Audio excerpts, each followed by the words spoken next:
खुलुमबाय आं लिसा नार्जारी बड'लेण्ड बुब्लिनि जानानै बयखौबो बरायना लाबाय।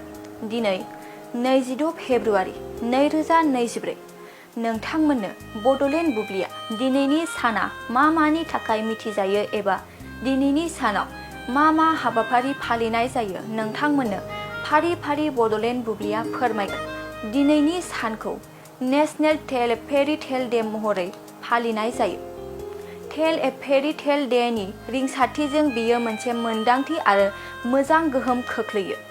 मुलुगनि गाज्रि आरो रायखसफोरनिफ्राय गथ'फोरखौ रैखा खालामनो थाखाय गोजोनथाव सान हिसाबै फालिनाय जायो आरो दिनैनि सानावनो बिनायक दामोदर सावरकर बिथाङा जिउ खोमानांदोंमोन।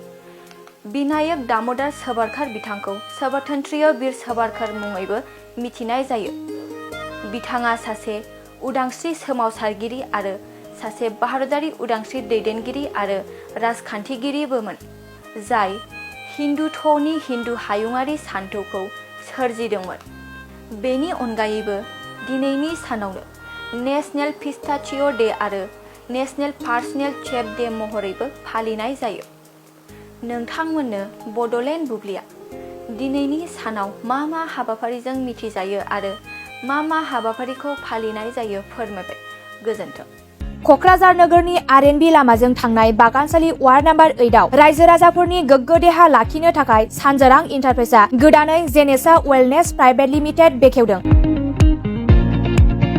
बे सानजोरां इन्टारप्राइज आयुर्वेदिक गलायाव मानसिनाव जानाय गेदेर बेरामनि मुलिफोरखौ मोननो हागोन। किडनिकआव अन्थाइ जानाय, आथिं आखाइ जरा जरा सानाय, लिभार गाज्रि जालांनाय, मोदोमनि माननाय आरो बेनि अनगायैबो बायदि गेदेर बेरामफोरनि मुलिफोरखौ बे सानजोरां इन्टारप्राइजआव लांफैनो हागोन।